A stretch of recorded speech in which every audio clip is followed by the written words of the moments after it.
Bonjour à tous, bienvenue sur ces webinaires. Aujourd'hui, je vais vous parler un petit peu de factures énergétiques sur l'exploitation. Donc, je me présente, je m'appelle Blandine Carré, je suis conseillère en projet d'exploitation. Et donc, aujourd'hui, on va voir un petit peu comment réduire sa consommation, sa facture d'électricité et produire de l'électricité. Donc ça va se dérouler en plusieurs étapes. Au départ, on va faire des petits éléments de contexte pour voir un petit peu le contexte énergétique actuel, essayer de comprendre quels sont les prix auxquels qu'on observe aujourd'hui. Ensuite, on va voir quelles sont les consommations énergétiques en élevage laitier, comment sont faits les contrats d'électricité, et enfin, on va ouvrir sur la production d'électricité grâce au photovoltaïque. Donc le contexte actuel, ici vous voyez deux graphiques qui montrent l'évolution du prix de l'électricité en Europe pour des particuliers, donc pour des compteurs de tarifs bleus, donc entre 3 et 36 kVA. Et vous voyez tous les pays européens avec une tendance qui on l'observe entre 2003 et 2015, une tendance plutôt à la hausse. Avec, on observe la France qui, elle, est plutôt en dessous des moyennes européennes. Ensuite, le graphique du dessous montre l'évolution depuis 2019. Et ici, on observe bien les contextes d'inflation des prix de l'électricité, avec des gros impacts sur le prix de l'électricité pour les particuliers dans les pays européens. Et nous, en France, une relative augmentation de 15% grâce au bouclier tarifaire qui a été mis en place par l'État pour les particuliers et les entreprises avec des compteurs à moins de 36 kVA, donc en tarif bleu. Alors pourquoi cette augmentation de l'électricité ? Plusieurs choses. Dans un premier temps, on en a beaucoup entendu parler. On a beaucoup de centrales nucléaires qui sont arrivées à des dates de maintenance et qui ont été retardées notamment par le Covid. Donc en fait, toutes les centrales ont dû être en maintenance au même moment. Donc, ce qui a fait qu'il y a eu moins de production d'énergie à ce moment-là. Évidemment, une hausse des besoins en électricité, notamment avec les voitures électriques. Et également aussi des investissements non négligeables sur le réseau électrique qui a été fait et qui aussi a impacté le coût de l'électricité de presque 4% du kilowattheure. On a aussi d'autres modes de production énergétique qui évoluent, avec notamment des productions qui sont un peu plus durables, comme l'éolien et le photovoltaïque, mais qui ont des coûts ramenés au kilowattheure produit plus élevés que l'énergie nucléaire ou l'hydraulique, par exemple. Ici, un graphique montrant l'évolution du prix spot de l'électricité. Donc, c'est le prix sur le marché de gros, donc, auquel les producteurs vendent l'électricité, les acheteurs, les fournisseurs l'achètent. On voit que depuis les années 2020, on était relativement stable, une petite augmentation, mais assez régulière. Et à l'automne 2021, on a eu la première augmentation qui a été due notamment à la reprise d'activité suite au Covid, avec des besoins importants et notamment de la Chine, qui a fait que la demande a augmenté, donc le coût de l'électricité a augmenté. Des centrales en maintenance. Et ensuite, on a eu un deuxième pic en février 2022 avec l'envahissement de l'Ukraine par la Russie et la menace de l'embargo sur le pétrole russe de la part de l'Union européenne, ce qui a fait augmenter les prix de l'électricité à ce moment-là. On n'a pas eu de baisse entre deux et de nouveau une augmentation plutôt sur l'automne 2022 avec la Russie qui a décidé de couper le gaz à certains pays européens, l'Europe qui a fait son stock de gaz pour l'hiver en prévision d'éventuellement manque sur l'hiver et également d'autres centrales en maintenance. Ensuite, on voit que depuis le début d'année 2023, le prix de l'électricité a tendance à rediminuer, mais on n'atteindra pas les niveaux qu'on avait en 2020 ou 2021. Alors le mix énergétique, on parle beaucoup de mix énergétique, qu'est-ce que c'est ? Donc c'est les différents modes de production d'électricité qui sont utilisés. Donc historiquement, on avait beaucoup d'électricité qui était produite par les centrales à charbon, le gaz, le pétrole, le nucléaire, l'hydraulique. Et demain, l'objectif, c'est qu'au niveau mondial, on ait la moitié de la production d'électricité qui soit produite grâce aux énergies renouvelables, donc le solaire et l'éolien, et qu'on diminue tout ce qui est énergie primaire, charbon, gaz, pétrole, etc. On l'a vu, ces coûts de l'électricité pour le solaire et l'éolien sont encore aujourd'hui plus élevés que pour les autres productions d'électricité. Donc les simulations qui sont faites montrent une augmentation du prix de l'électricité qui va continuer à augmenter progressivement. Donc là, on a une prévision jusqu'en 2050 où on atteindrait un peu plus de 30 centimes du kilowattheure. Donc on a vu le contexte, maintenant on va voir un petit peu au niveau des ateliers laitiers, des exploitations laitières, qu'est-ce qu'ils consomment sur vos exploitations et comment on peut optimiser ces consommations. Alors le premier poste qui consomme sur les exploitations laitières, c'est le bloc traite, donc avec le tank qui représente presque la moitié des consommations d'électricité en exploitation laitière. Ensuite vient le chauffe-eau, la pompe à vide, et puis tout ce qui est noté autre sur le graphique, donc c'est le nettoyage, l'éclairage, la pompe à eau, etc. Donc ça, c'est une étude de l'Institut de l'élevage qui date de 2012 et qui montre donc une moyenne de consommation électrique par vache laitière de 420 kWh par vache laitière et par an. Et donc ramené au millilitre de lait, on est donc à 60 kWh au millilitre. Vous voyez qu'on a une grosse variabilité entre les systèmes. Ça va de 160 kWh par vache à 920 kWh par vache. Donc la variabilité est due au type de système, au type d'exploitation, aux installations qui consomment de l'énergie qui sont sur l'exploitation. Donc on observe vraiment des gros écarts, et notamment aussi dû au système de traite qui est mis en place. Donc sur ce graphique-là, alors toujours tiré de la même étude, on voit que les robots, on avait une consommation qui était plutôt de l'ordre de 780 kWh par vache. Alors là, sur l'étude, on avait peu de robots. Donc nous, on a plutôt vu sur nos études littoral normand qu'on est plutôt entre 500 et 600 kWh par vache laitière, et avec des robots qui se perfectionnent, qui consomment quand même de moins en moins d'électricité. Donc on voit une nette amélioration des consommations électriques en robots aujourd'hui. Alors on a vu que le temps consommait énormément. Ça dépend aussi dans quelles conditions il est. Donc là, on a un exemple d'un tank. Donc c'est sur 2 exploitations, mais dans le même contexte pédoclimatique, à la même période de l'année, etc. Un qui est mis dans une laiterie non ventilée et un qui est mis dans une laiterie ventilée.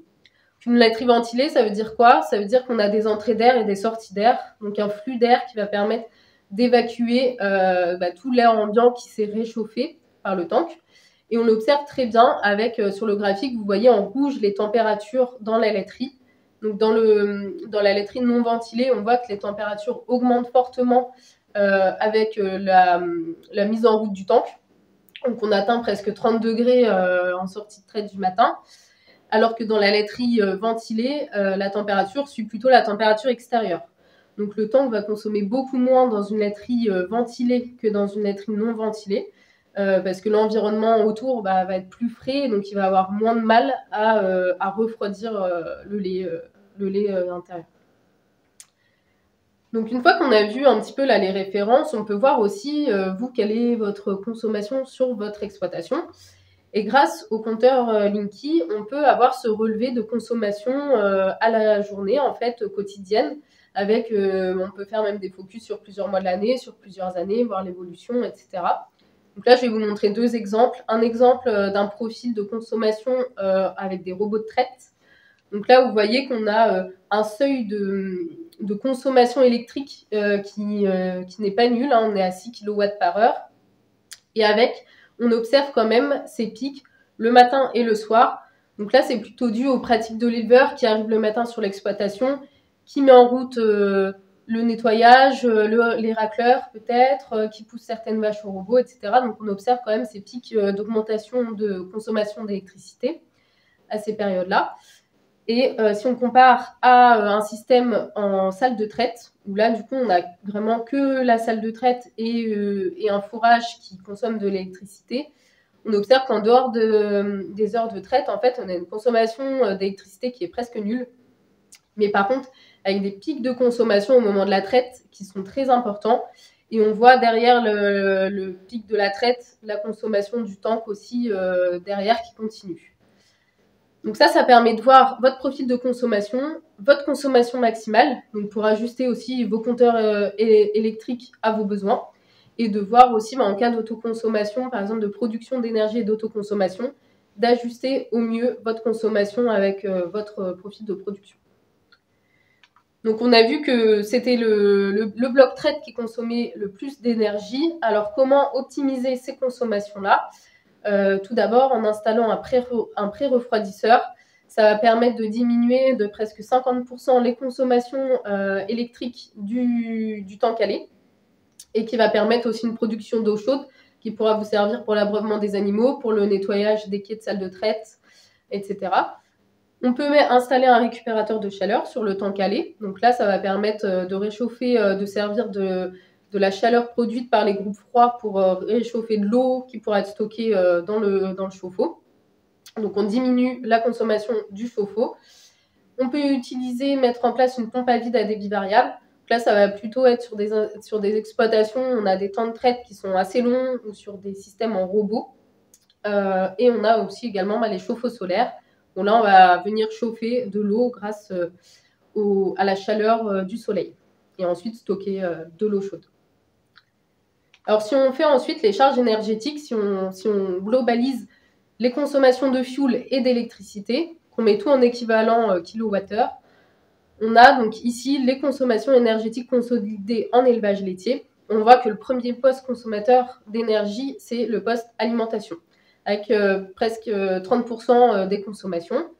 Vient ensuite le tank, le paillage-raclage, le chauffe-eau, la pompe à vide et puis tout ce qui est haute, donc tous les éclairages, les nettoyages, etc. Alors ça va être très dépendant du type de système de l'exploitation.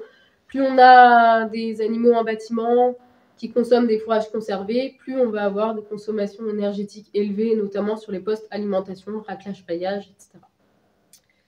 Donc on a vu les consommations électriques, on va voir maintenant les factures, donc les euros qui sont en face.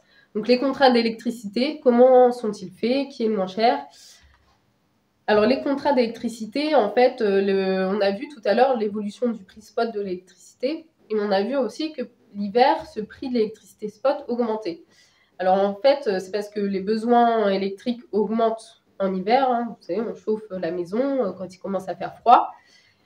Et donc, on a besoin de produire plus d'électricité et donc de mobiliser d'autres sources de production d'électricité, notamment des centrales à gaz, des centrales à charbon, en plus du nucléaire, du photovoltaïque ou de l'éolien. Et c'est ce prix de production du dernier électron dont on a besoin en hiver qui va définir le prix de l'électricité.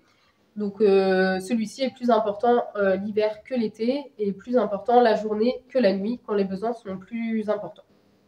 Donc la petite recommandation, c'est si vous devez revoir vos contrats d'électricité, faites-le plutôt sur les périodes d'avril à septembre lorsque le prix de l'électricité est moins cher. On a parlé un petit peu des différents types de compteurs. Donc ça dépend de la puissance que vous avez souscrit. Donc vous êtes en compteur bleu, tarif bleu de 3 à 36 kVA, en tarif jaune de 42 à 240 kVA et en tarif vert au-dessus de 250 kVA. La plupart des exploitations laitières sont à moins de 36 kVA. On en a également en tarif jaune, en tarif vert quand on a des ateliers de transformation ou de la méthanisation ou du hors-sol par exemple. Et en tarif bleu, donc on a le bouclier tarifaire qui a été mis en place par l'État, qu'on ne retrouve pas pour les tarifs jaunes et les tarifs verts. Donc c'est vraiment important de bien définir ses besoins en électricité pour avoir le compteur le plus adapté à vos besoins. Là, c'est un petit exemple de différence. On a vu que les consommations énergétiques étaient très variables sur l'étude de l'Institut de l'élevage d'une exploitation à l'autre. Et là, nous, on l'a vérifié effectivement avec un petit exemple là sur une 10-15 exploitations qu'on a enquêtées.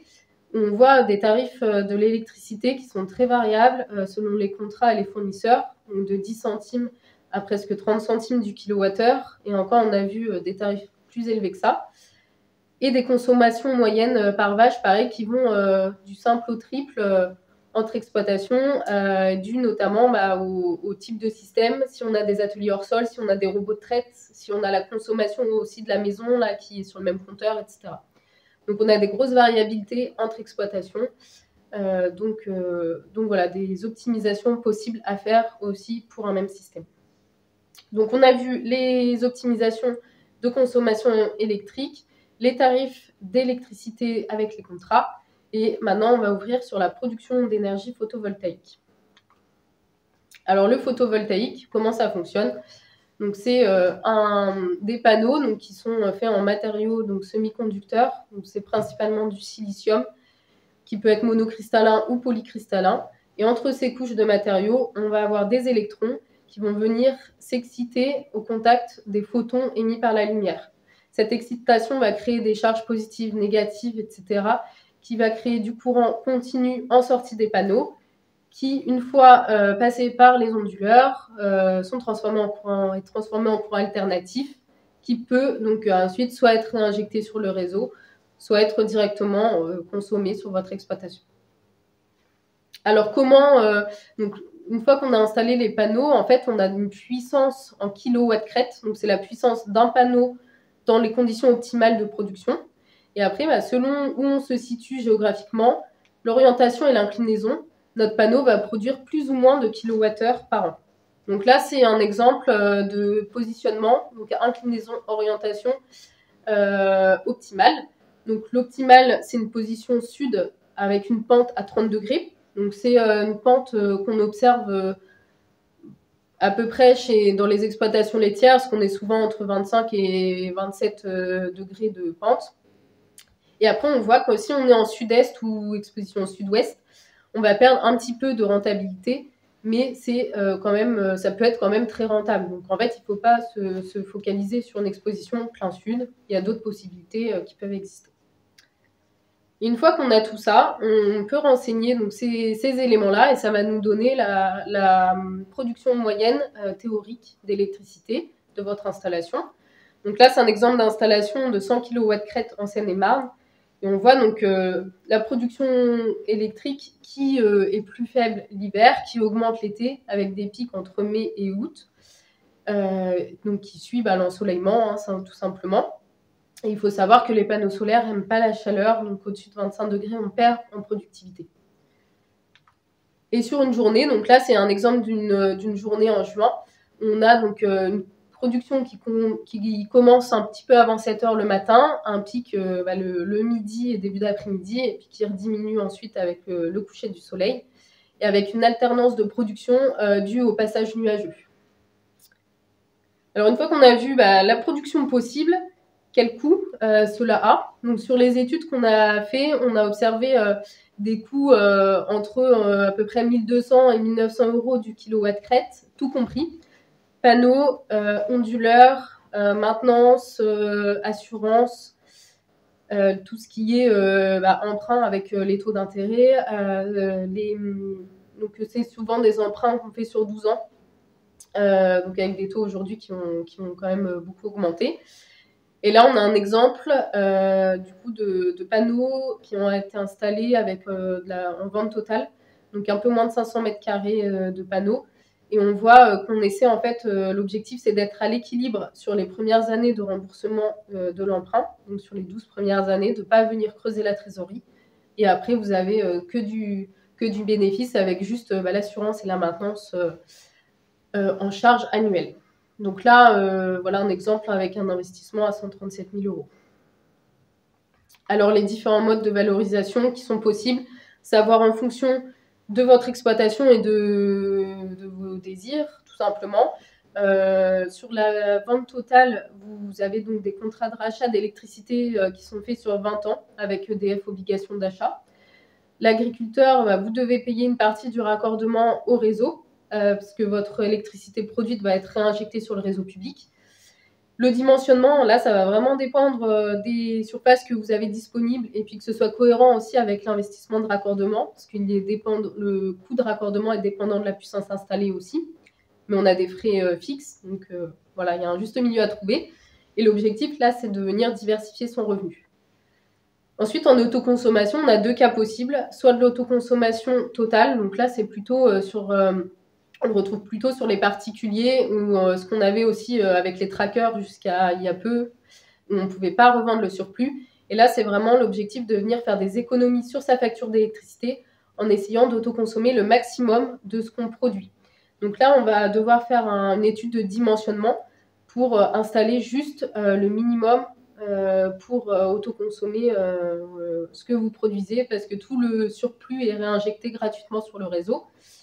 Et ensuite, on a l'autoconsommation avec vente de surplus, où là, c'est la même chose que l'autoconsommation totale, sauf que vous êtes raccordé au réseau et que vous êtes payé pour toute l'électricité que vous réinjectez sur le réseau, sachant que l'électricité réinjectée en cas d'autoconsommation plus revente est à un prix de rachat 2 fois plus faible qu'en cas de vente totale. Donc, il faut bien tester tous les différents scénarios pour voir ce qui est le plus adapté chez vous. Donc, l'essentiel à retenir, c'est avant de vouloir produire à tout prix, déjà, se poser, voir quelles sont vos consommations, vous, énergétiques actuelles. Est-ce qu'il y a des optimisations possibles sur soit la consommation, soit sur les contrats et les factures. Et après, oui, les projets photovoltaïques peuvent s'adapter à beaucoup d'exploitations, à beaucoup de systèmes. Donc, ils peuvent répondre à vos besoins. Et puis, on a une rentabilité économique qui est quand même intéressante. Donc, n'hésitez pas à faire des études. Donc, merci pour votre attention. Si vous avez des questions, si vous avez besoin de conseils, n'hésitez pas à contacter le service client. Nous saurons répondre à tous vos besoins. Merci.